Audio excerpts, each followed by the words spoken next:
Bienvenidos a la serie 2015 Elecciones en el Mundo. Soy Rina Musali y ya estamos listos para presentarles otra mesa de análisis y reflexión sobre las elecciones en el mundo. En esta ocasión, las elecciones en Birmania, que tendrán lugar el 8 de noviembre, una jornada muy interesante para este país que está en medio de China y la India. Nos acompañan en esta mesa de análisis el doctor Ulises Granados. Él es académico del Departamento de Estudios Internacionales del ITAM. Bienvenido. Muchas gracias. También está con nosotros Pedro Arturo Aguirre. Él es analista político y experto en temas electorales. Bienvenido, Pedro. Reina, con el gusto de siempre. Bueno. Y también nos acompaña el doctor Genaro Beristain. Él es académico de la Facultad de Ciencias Políticas y Sociales de la UNAM. Muchas gracias. Birmania es un país que ha tenido un paso convulso por la historia. Bajo casi medio siglo de dictaduras militares es que no se han podido tapar las graves violaciones a los derechos humanos, las luchas políticas intestinas, los conflictos étnicos y los enfrentamientos religiosos. Bajo un aislamiento internacional es que Birmania ha tenido que enfrentar los enormes retos de la reconciliación y de la pacificación nacional. Explícanos si realmente debemos de denominar a este país como Myanmar o Birmania, un país sumamente interesante del sudeste asiático. Mira, este país tradicionalmente se le ha llamado Birmania o Burma en inglés, y sin embargo en las últimas décadas, como resultado de una decisión por parte de las autoridades militares, se cambió el nombre a Myanmar. Quiero pensar que entre las etnias, las grandes etnias que hay en este país, una de las más importantes es la birmana. Probablemente esto podría tener podría ser alguna de las causas por la cual se decidió cambiar el nombre. Ahora, la población fuera de Myanmar pues no conoce muchas veces el nombre, lo asocia con Birmania, inclusive la capital. Muchísima gente no sabe que la capital actual es Naypyidaw y piensan que Rangoon o Yangon sería la capital, ¿no? Claro. Suele pasar con algunos países, ¿no? Pero los exiliados, los opositores, generalmente la comunidad internacional y muchos gobiernos no lo reconocen como Myanmar. No, porque es el nombre que impuso Ne Win, el hombre que dirigió el golpe de Estado a principios de los años 60, que impuso el régimen militar y esta especie de socialismo a la birmana. Él cambió el nombre como una especie de nacionalismo anticolonialista, le cambió el nombre al país, a Myanmar, y es el que fundó uno de los regímenes que ha sido de los más nefastos en la historia del siglo XX, un régimen que impuso una dictadura férrea, que impuso la persecución a minorías étnicas y opositores, que fue repudiado por la comunidad internacional, que construyó esta capital Naypyidaw en medio de la selva, que costó muchísimo dinero, que dedicó muchísimos recursos en un país tan necesitado. Es uno de los países más pobres del mundo todavía, con ingresos per cápita muy bajos, de los más bajos del mundo, y que bueno, tiene mal recuerdo las supersticiones, por ejemplo, de Ne Win, que amaba el número 9, que porque tenía alguna connotación mágica, y puso todos los billetes, que por lo general siempre se sigue el sistema decimal, pues él puso el sistema de los 9, entonces los billetes eran 9, 18 y así los múltiplos de 9, simplemente por una superstición de este señor. En fin, una dictadura infame, una dictadura que ha tenido mala percepción en todo el mundo, y que salvo China, que fue su gran patrocinador por mucho tiempo, hasta que también los chinos pusieron un estate quieto, pues se llama Myanmar justamente por eso, por esa necesidad que sintieron los dirigentes de esta especie de experimento socialista birmano, de cambiarlo todo, de cambiar la capital, de cambiar las denominaciones de los billetes, y de imponer esa visión pseudo nacionalista o falsamente nacionalista a su revolución. A ver, Pedro, recojo algunos ingredientes que has comentado. Estamos hablando de Birmania, un país, que en los últimos 50 años casi tuvo una dictadura militar, o sea, estuvo gobernada por regímenes militares, en un país predominantemente budista, sí, y con el ingrediente del socialismo, es decir, es un experimento político muy interesante. Y 4%, ¿no? Los musulmanes.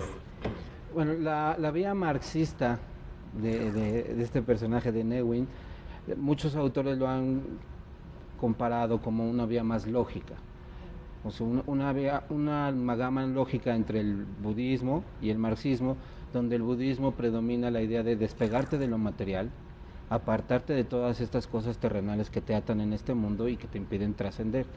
En este sentido, el marxismo va a entrar o va a contribuir a esta política como de que mientras menos tengas, vas a alcanzar más. rápido el nirvana, ¿no? O esta evolución. Entonces, había una justificación ideológica en este sentido para la pobreza que había en este país. Entre más pobre seas, o sea, pobre porque tienes menos posesiones materiales, y en este sentido podrías accesar más rápido o de mejor forma a la recompensa que marca la religión budista. Claro que pues la dictadura militar sí tenía posesiones materiales, sí tenía gran cantidad de riqueza, pero era una justificación para las acciones del Estado, ¿no? Básicamente. ¿Y cómo se traduce toda esta problemática de los conflictos étnicos y de una enorme diversidad? Digo, si no me equivoco, hay 135 etnias, hay más de 100 lenguas que se hablan. ¿Cómo se expresa eso, Ulises, en el escenario de la política? Bueno, en la política actualmente llegaremos al debate sobre la elección del 8 de noviembre, pero hay que recordar que hay casi 100 partidos políticos, ¿no?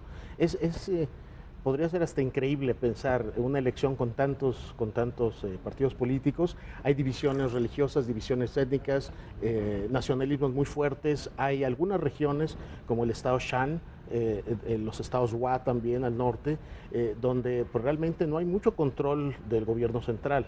Es una tensión muy fuerte. Y ahora el gobierno, bueno, está intentado hacer coaliciones y tratar de involucrar a las fuerzas étnicas y religiosas en un diálogo político con vistas a este proceso. Claro, pero entonces no podemos entender los partidos políticos sin las pertenencias étnicas, ¿no? Por así decirlo. O sea, la importancia de la etnopolítica, Pedro. Sí, es un país muy diverso, con todos esos partidos que van a participar en las elecciones. Ahora, no quiere decir que todos esos partidos vayan a entrar al Parlamento. Hay dos grandes coaliciones que son adversarias en este momento político. Es la coalición que dirige la premio Nobel Aung San Suu Kyi, que es famosa a nivel internacional, que es la que dirige la oposición, y el actual presidente Thein Sein, que es el que dirige el partido en el gobierno. Son las dos grandes coaliciones y que van a convivir y que van a jugar también políticamente con los partidos de las etnias que logren ingresar al Parlamento. Eso sería lo importante. No hay un sistema proporcional en Myanmar. Esta idea de que los partidos pueden obtener diputados o senadores o representantes en el Parlamento de acuerdo al porcentaje de votación que reciben, eso no existe en Birmania o Myanmar. Lo que existe nada más es el sistema que llaman en inglés First Past the Post, que es el sistema uninominal, en donde todo el país está dividido en distritos uninominales y solamente hay un diputado, un representante por cada distrito, y eso va a hacer todavía que el número de diputados que efectivamente, de partidos, perdón, que efectivamente llegue al Parlamento sea considerablemente menor. Seguramente muchos partidos que tienen dominios en las etnias lograrán 1 o 2 diputados a nivel regional, pero la inmensa mayoría de estos representantes va a estar ya sea en la coalición gubernamental o en la de oposición. Claro. Ahora, hay minorías, ¿no? Digo, están, por ejemplo, los musulmanes, 4% de la población, también están los cristianos, y al parecer en estas elecciones han sido rechazados los candidatos musulmanes. ¿Hay una especie como de apartheid contra los musulmanes? Genaro. Pues no creo que haya un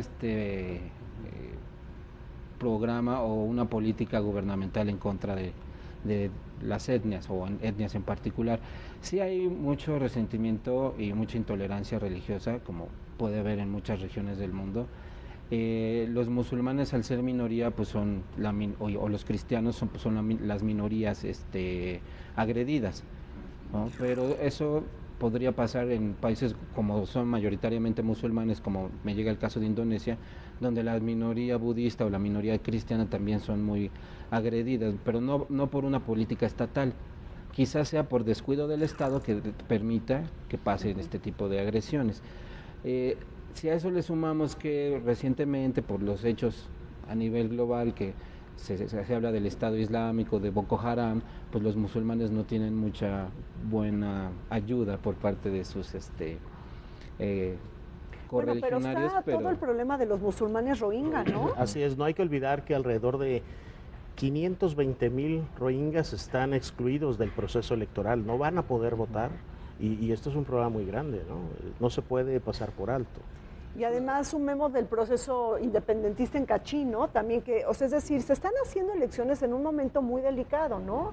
Tenemos procesos independentistas también en el norte. Sí, por supuesto, pues los Karen que siempre fueron reprimidos y perseguidos por la dictadura militar, y ahora los Rohingya, que son discriminados abiertamente. Se habla de un apartheid abierto en contra de esta minoría musulmana, pero que además tiene el problema muy interesante de que la propia dirigente de la oposición, Aung San, ha sido acusada por muchos organismos internacionales, organismos sobre todo no gubernamentales, porque no se ha sumado a reprobar al gobierno y a reprobar a las actitudes oficiales en contra de los Rohingya, porque está haciendo política, porque lo que está procurando es no denunciar esta discriminación y estos ataques que recibe una minoría, justamente porque está previendo qué tipo de alianzas puede haber después de las elecciones y no quiere meterse en problemas. Se ha convertido la premio Nobel, que fue bandera de democratización y de movimiento civil en contra de los dictadores, ahora en una maestra de la realpolitik, y muchos le censuran justamente que esté renunciando a ser una figura democratizadora, digamos, pura, entre comillas, ahora a ser un político normal, un político que va a los tomas y daca de las negociaciones y que por eso mantiene silencio respecto a este drama de los Rohingyas, porque está viendo qué tipo de alianzas, y quizá más adelante lo profundicemos, se pueden hacer post-elección. ¿Estás de acuerdo, Ulises? Sí, básicamente sí. Hay un gran problema con la Liga Nacional por la Democracia porque en su mayoría son de la etnia birmana.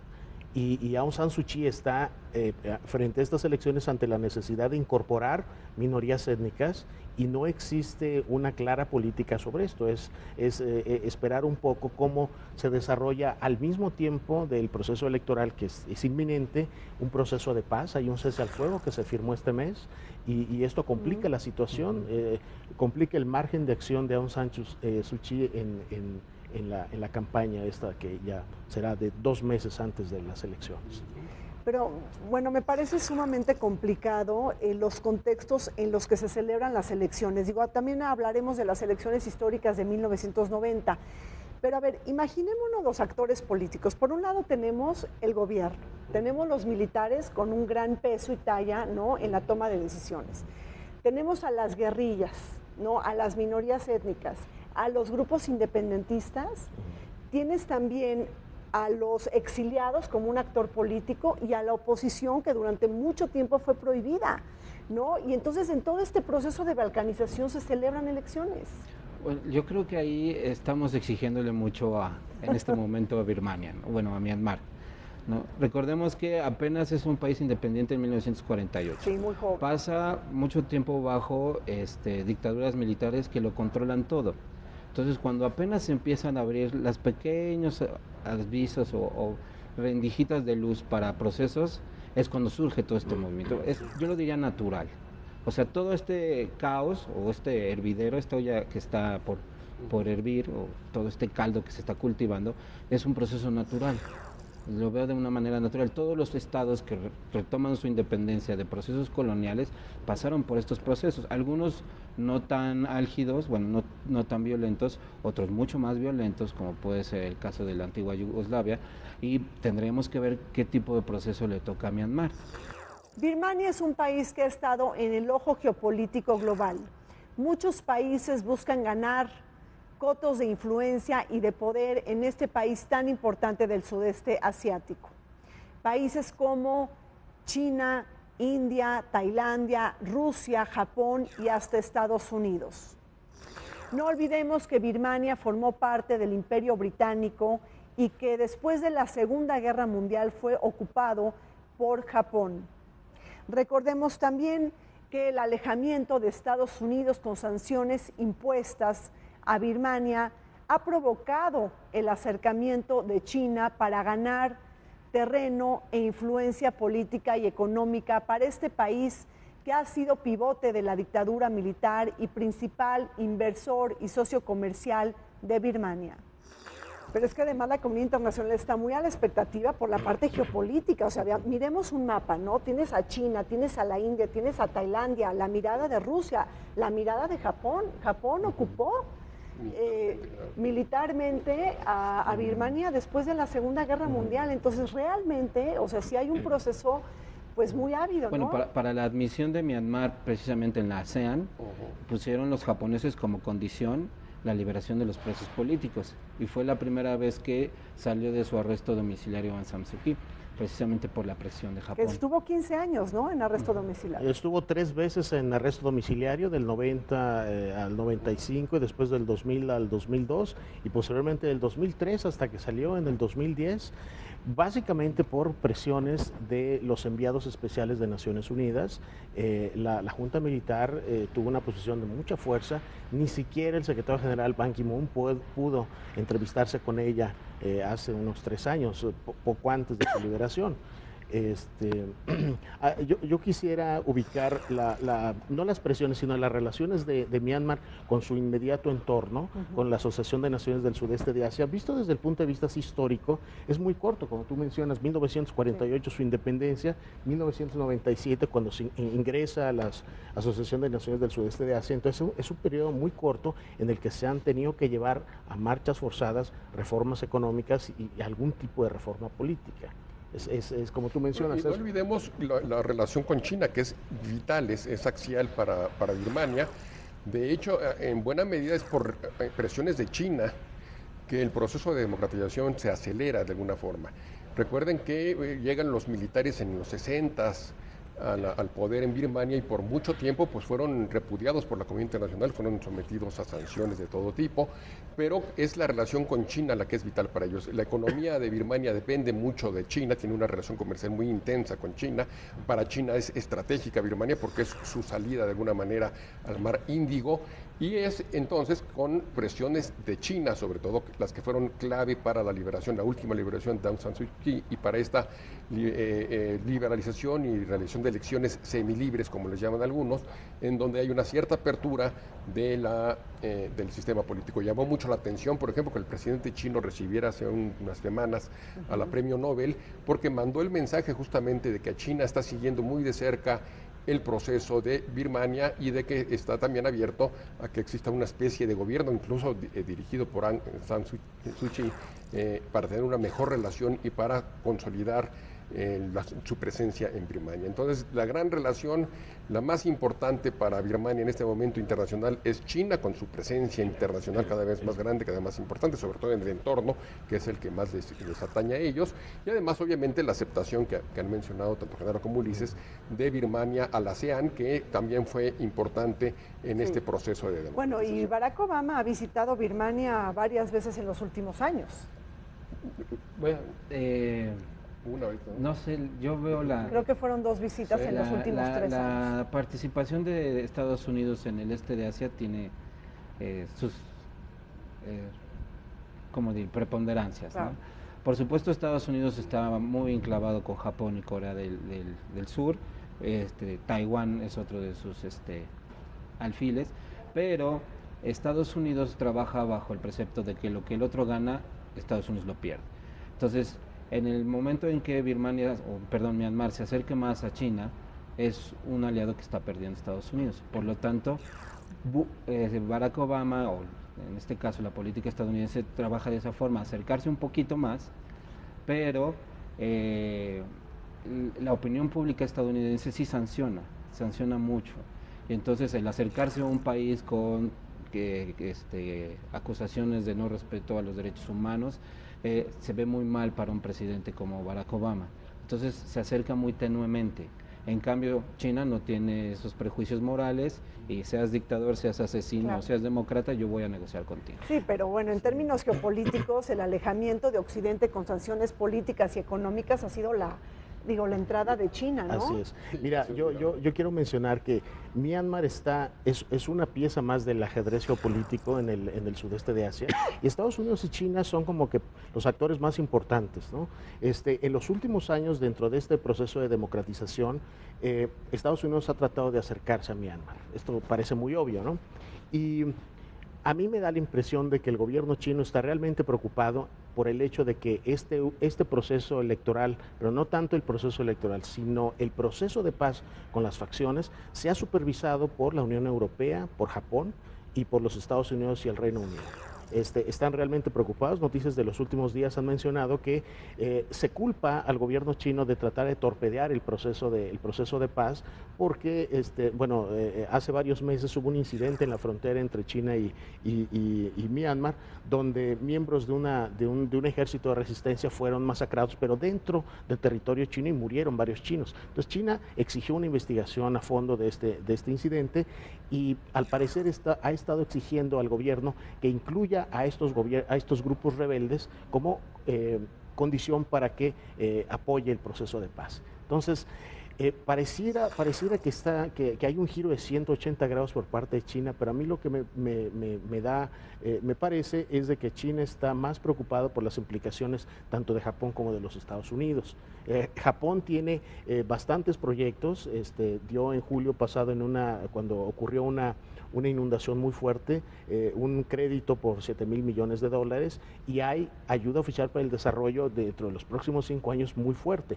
Y a China esto no le causa buenos ojos por la historia del claro, las enormes rivalidades, ¿no?, entre estos dos países. Si yo pudiera completar un poquito más, por supuesto que este proceso de democratización que está empezando Myanmar le va a generar a China cierta estabilidad en ese país.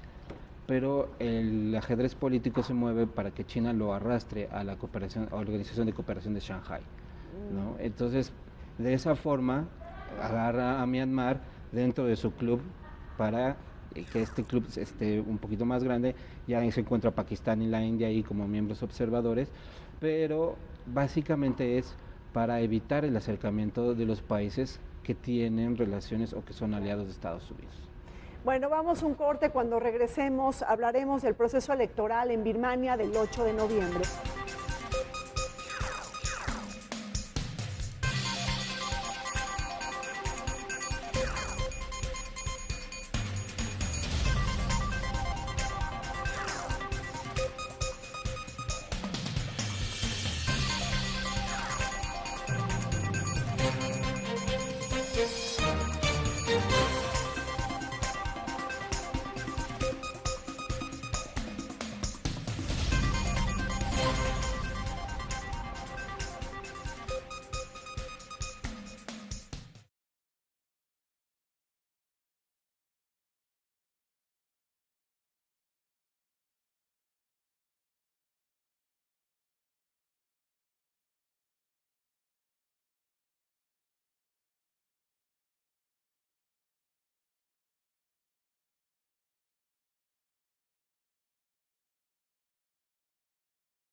Desde el año 2011, el nuevo gobierno del presidente Thein Sein se ha enfrascado en un proceso de reformas políticas y económicas en Birmania.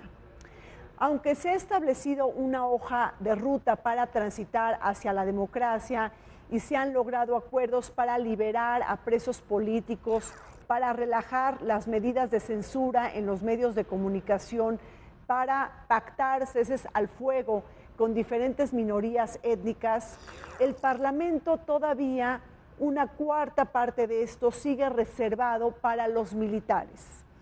Esto quiere decir que en las elecciones del 8 de noviembre, de 664 escaños que están en juego, el 25% está destinado para los militares. Pedro, ¿qué está en juego en las elecciones del 8 de noviembre en Birmania? Bueno, no solamente la mayoría parlamentaria, la mayoría del poder legislativo bicameral que existe en ese país, sino también la elección del próximo o próxima presidente de la República Birmana. ¿Qué es lo que pasa? Aquí no tenemos un sistema directo como el que tenemos en México para elegir al presidente. El presidente es electo por una cámara electoral que va a conformar la Cámara Alta con la Cámara Baja del Parlamento de Birmania, con los representantes del Ejército de Birmania. El sistema electoral de Birmania es muy sui generis en el sentido de que en esta transición tan difícil, tan compleja hacia la democracia, el Ejército se ha reservado un cuarto, es decir, 25% de los representantes en ambas cámaras, y además para reformar la Constitución se necesita por lo menos una mayoría calificada de 3/4 de los representantes en el Parlamento.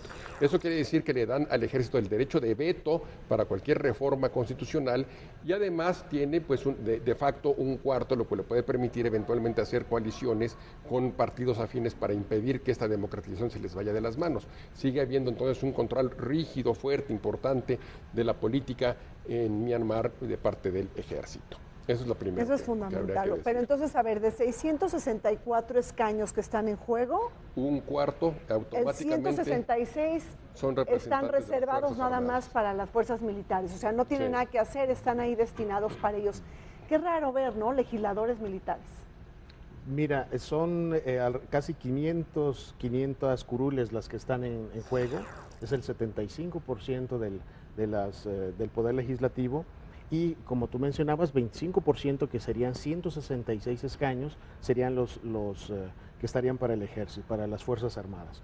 Se espera, el gobierno sabe que la Liga Nacional por la Democracia puede ganar inclusive 2/3 partes de los escaños, pero considerando este 25% que tienen las Fuerzas Armadas, probablemente con un 14% se podría llegar casi al 40% de control en la Cámara, y esto, bueno, le da cierto margen de acción a los militares con ciertas alianzas con algunas minorías, ¿no?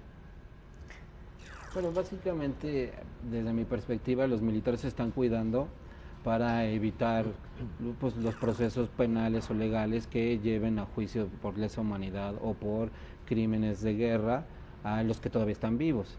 Yo supongo que este proceso irá... Algo que también pasa en Siria. Sí, irá cambiando, y que estos 25 escaños que a fuerza se le tienen que dar al ejército irán desapareciendo poco a poco.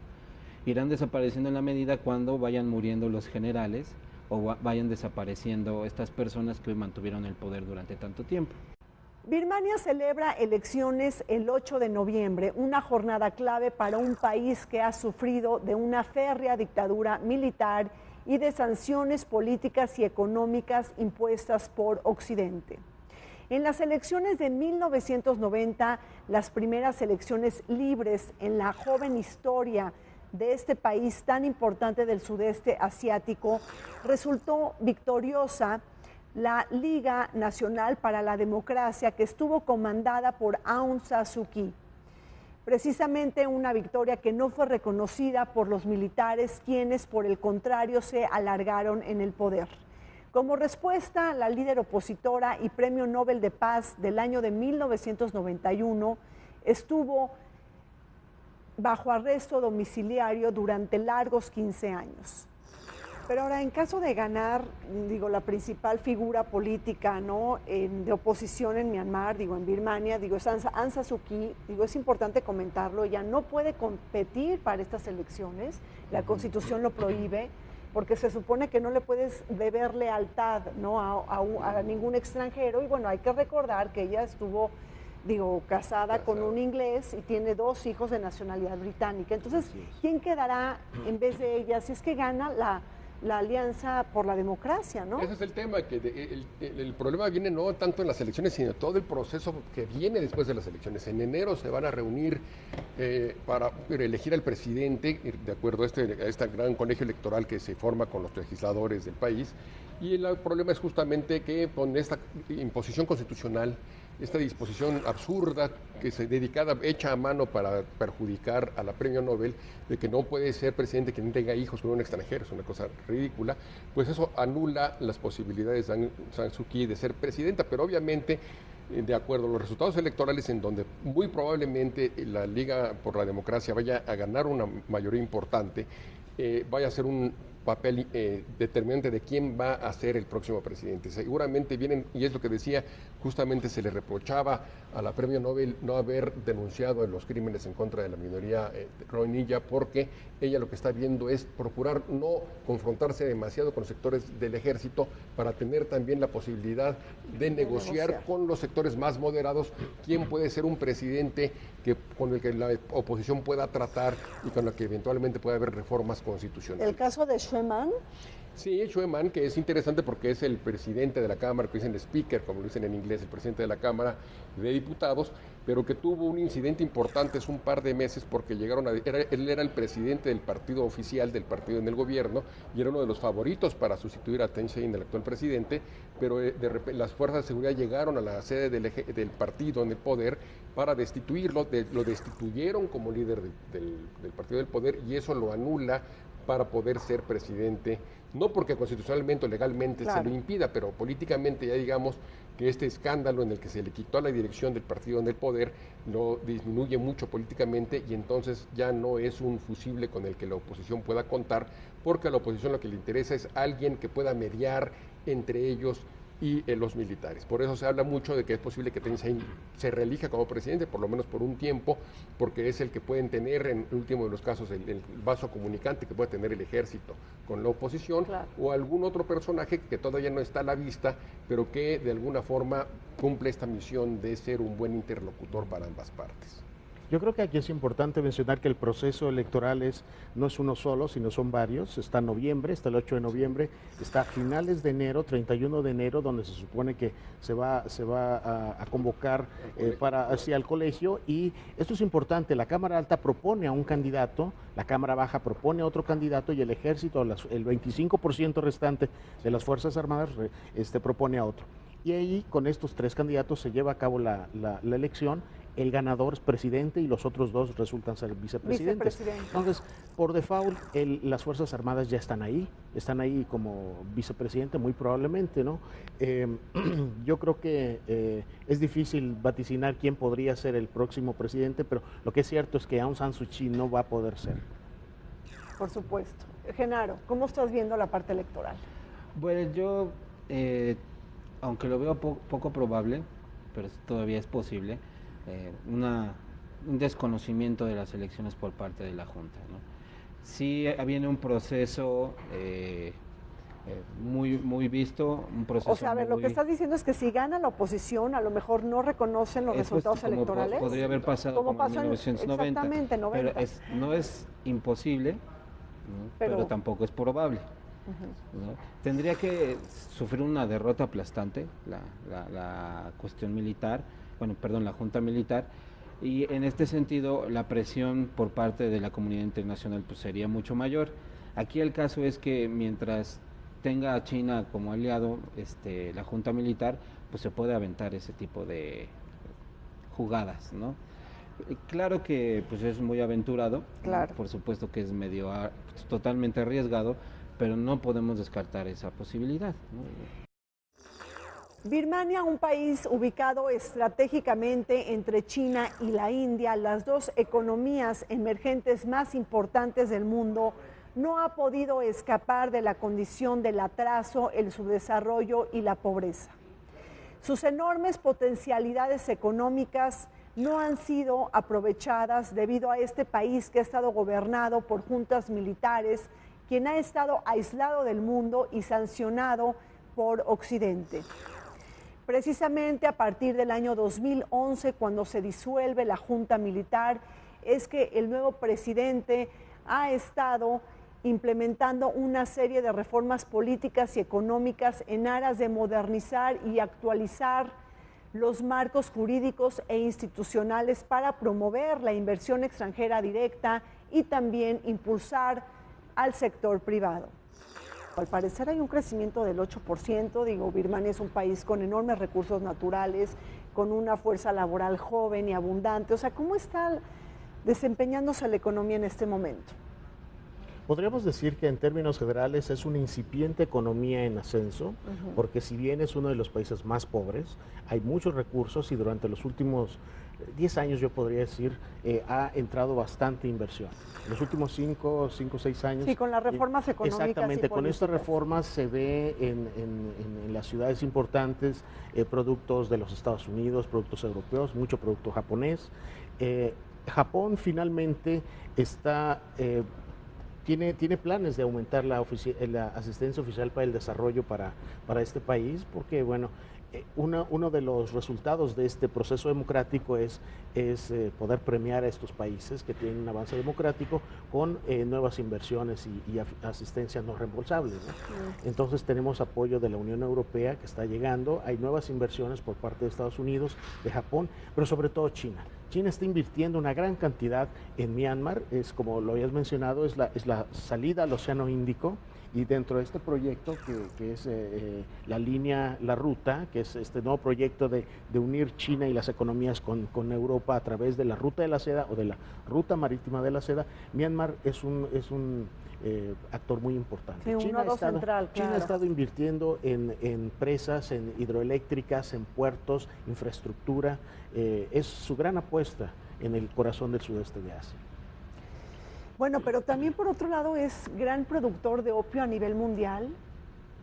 Digo, no sé, digo, está todo, digo, ese es otro panorama, ¿no? Tradicionalmente, desde hace muchos años que exporta opio y otras drogas, también la base para la heroína y otras drogas más. Se acusó siempre a los dictadores de Myanmar, de Birmania, de promover el narcotráfico, de hacerse ricos con el narcotráfico. Fue una de las razones porque también tuvieron a este país siempre aislado y siempre como un apestado a nivel internacional, y sigue siendo un negocio importante se dice de militares y de personas que han estado cerca al viejo régimen, que sigue teniendo mucha influencia y que siguen manejando este tipo de negocios. Sí sigue siendo un problema grande de Birmania como exportador de drogas, como fuente de este tipo de estupefacientes para Europa, para Japón y para otros países, sí lo hay. Ahora es importante recordar que en el 2011 se disuelve la Junta Militar y que se promete una serie de reformas económicas y políticas, para algunos procesos muy visibles, pero para otros no suficientes por parte de la comunidad internacional. Bueno, como todo proceso debe ir llevando su causa, ¿no? No podemos saltar de un proceso tipo perestroika. Nosotros sabemos en qué derivó la glasnost y la perestroika, ¿no?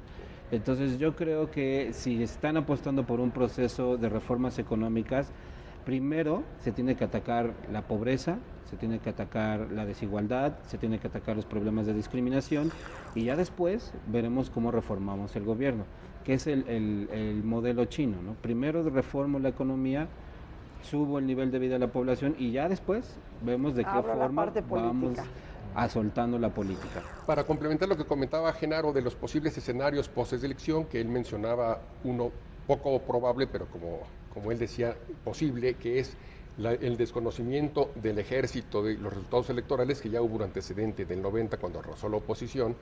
Otra posibilidad es que arrase la oposición, que se reconozca este triunfo y de que se abran las posibilidades, los cauces para una mayor democratización, que también lo veo poco probable, y el más seguro es que haya un resultado en donde a la oposición gane la mayoría de los escaños en juego, pero no le alcance para realmente forzar una democratización más acelerada, y entonces tenga que venir este periodo de negociaciones tanto con el partido oficial, con el partido del gobierno, como con el ejército, y entonces ahí buscar a alguien que pueda mediar con todos los grupos.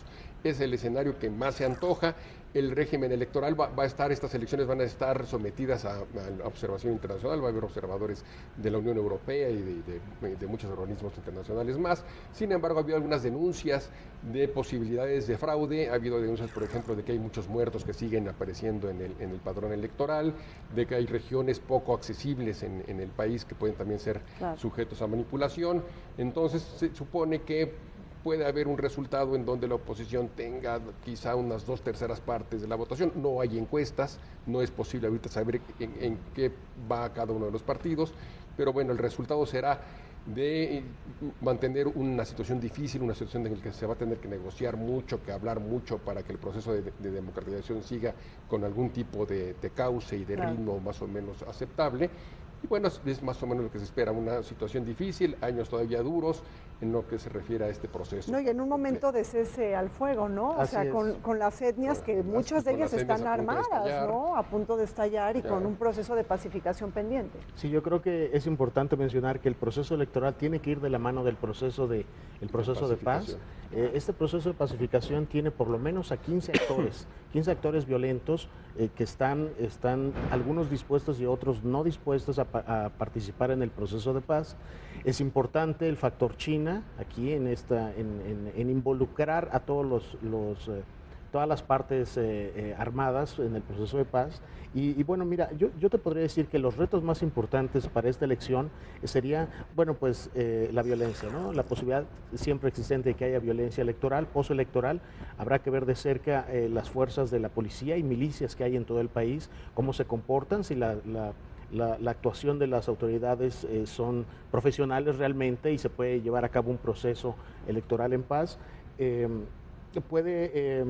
También el diálogo, básicamente, es el diálogo postelectoral, como tú mencionabas, después de enero es muy probable que no se alcance una mayoría absoluta y se tenga que negociar esto, ¿no?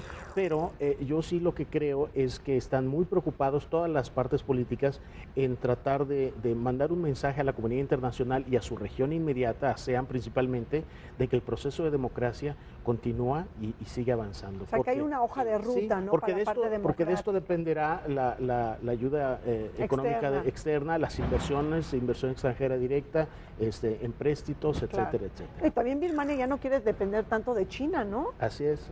Yo creo que está marcando una línea sana, un poco con China, como algunos países de la cuenca del Océano Índico, Sri Lanka y otros países que también están jugando un poco entre acercarse a la India y mantener muy buenas relaciones con China, pero hay que marcar líneas ahora. Genaro.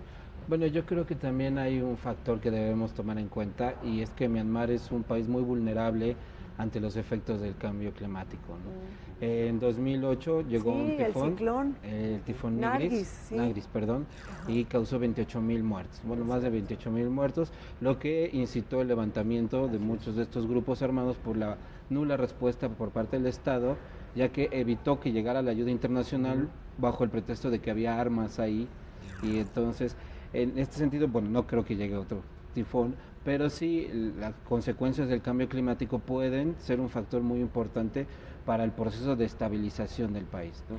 No, y bueno, también habría que agregarle a esta mesa el tema del inconformismo político y lo que pasó con los monjes budistas en el 2007, ¿no? Que fueron torturados, perseguidos, hubo manifestaciones, ¿no? Sí, el régimen militar birmano ha sido, como decíamos, uno de los más represores en la historia reciente de la humanidad.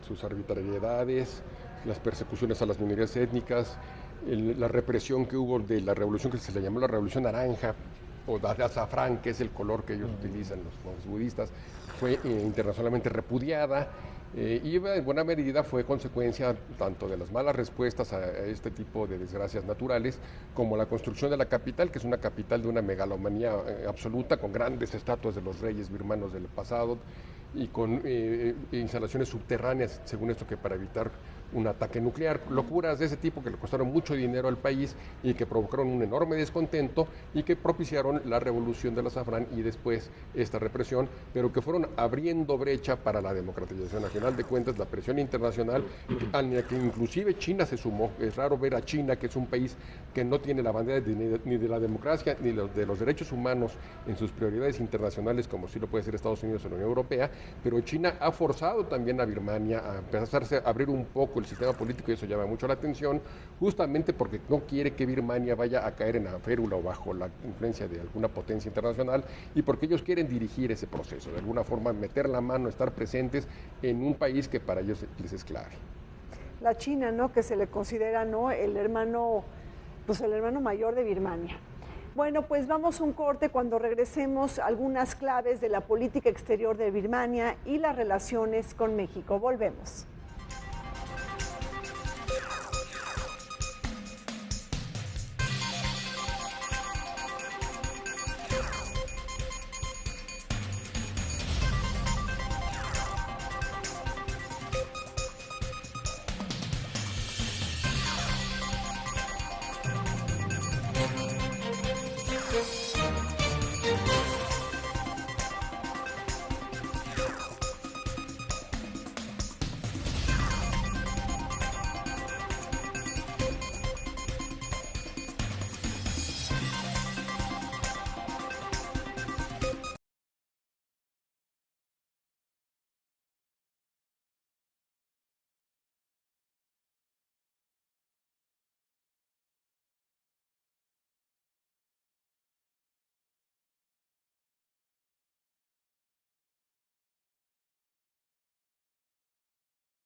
Estamos de regreso en este programa sobre elecciones en Birmania. Ya en este último bloque, Pedro, me gustaría que nos dieras un comentario sobre cómo se coloca México frente a estos procesos electorales en Asia. El ciudadano de a pie ve muy lejos Birmania. ¿Por qué hay que decirle que vale la pena echar una mirada a lo que pasa con los cambios de liderazgo en Asia? Bueno, en principio porque es una región que económicamente cobra cada día más importancia, el peso y el eje de la economía internacional está pasándose de Europa a la región Asia-Pacífico, y Birmania ciertamente no es uno de los países más importantes económicamente en la región, pero es una nación que va creciendo, que está cobrando también importancia geoestratégica y económica. Es parte de la ASEAN, que es un club económico muy importante que está también cobrando mucha importancia a nivel internacional. Y entonces lo que sucede con la ASEAN, lo que sucede en esta región de explosivo crecimiento económico, nos atañe de alguna manera. Más específicamente, pues México es un país que tuvo una transición a la democracia, que hasta la fecha tiene sus imperfecciones, y siempre es útil conocer cómo son procesos de democratización en otros países. Estas transiciones que son tan sui generis unas de otras, que a veces se diferencian mucho unas de otras, o a veces se parecen muchas a otras, y la de Birmania ha sido particularmente original porque tiene estas características de que todavía se le reserva algo de poder a las Fuerzas Armadas, de porque es un país étnicamente muy numeroso, muy difícil de integrar, en donde hay tantos problemas de guerrilla, de estabilidad económica, de estabilidad política, de enfrentamientos con la guerrilla.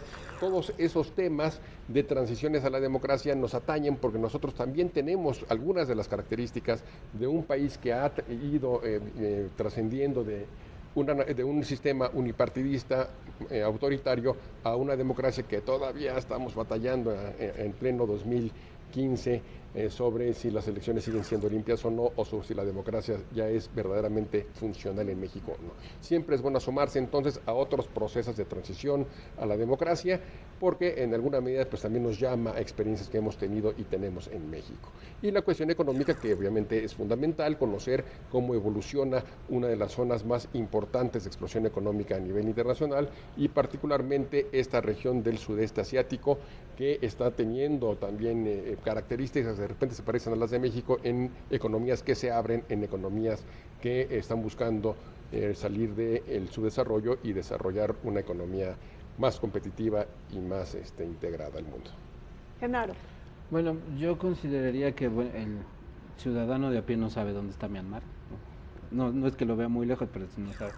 Yo creo que para hacerles referencia o ponerles un poco de picardía o picarles su intelectualidad, podríamos decirles que de concretarse este proceso de una manera pacífica, Myanmar se convertiría en un país receptor de inversión extranjera directa, que mucha de esa inversión, en lugar de llegar a México, se iría a Myanmar, y que si en algún momento en la década de los 90 los mexicanos se sorprendieron porque todo esto estaba hecho en China, todo, la Virgen de Guadalupe, todo, las mesas, todo, ¿no? Todo está hecho en China, pues no les da de sorprender dentro de poco que muchos de los productos que nosotros consumimos vayan a estar hechos en Myanmar, ¿no? Entonces, en un proceso de globalización, en un mundo tan interconectado, pues cualquier situación o cambio político en el este de Asia o en el Pacífico insular, o en este caso concreto en el Océano Índico,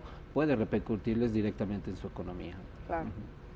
Mira, yo creo que a distintos niveles se puede entender la importancia del proceso y de las transformaciones de Myanmar en la escena internacional. Para nosotros, personas comunes y corrientes, podemos nosotros ver un ejemplo muy claro de un gobierno autoritario que ha estado cambiando, pero también este proceso electoral pone de manifiesto que las transiciones no son absolutas y no son irreversibles. En el caso de Tailandia, en el caso de Myanmar, esta situación puede revertirse en cualquier momento, como en la elección tan disputada hace ya varios años en Myanmar. Esto es por un lado, ¿no? Por el otro, pues sí, conocer que como tú mencionabas, que en la región Asia-Pacífico está orbitando ya el peso económico ahí, es importante conocer a los distintos actores, ¿no? Ahora, a nivel de investigadores, creo que es importante conocer el caso de Myanmar, porque podemos ver cómo un Estado se va insertando en las reglas internacionales, en relaciones internacionales. Por ejemplo, en cuestiones de derecho internacional, el año pasado Myanmar logró con Bangladesh y con la India la determinación de sus zonas económicas exclusivas en el Océano Índico, y esto es algo que a ojos de algunos analistas pues fue un poco en detrimento de Myanmar. Bangladesh pudo conseguir más territorio marítimo, más espacio marítimo, y esto es por una falta de control por parte de los órganos del Estado, ¿no? Entonces, una estabilidad política, cuando en un país no hay estabilidad política y no hay un proceso realmente de consolidación de Estado-nación, pueden ocurrir este tipo de situaciones, ¿no? Claro. Bueno, pues muchísimas gracias a nuestros invitados por haber participado en estas elecciones sobre Birmania del 8 de noviembre. A usted lo espero en una siguiente cita electoral, las elecciones en España. Pero no sin antes me despido de ustedes para recordarles que ya pueden descargar los libros electrónicos de la página web del canal del Congreso sobre esta serie de elecciones en el mundo 2012-2015. Este año terminamos con las 50 elecciones en el mundo. Zorrina Musali, los vemos en una siguiente cita electoral.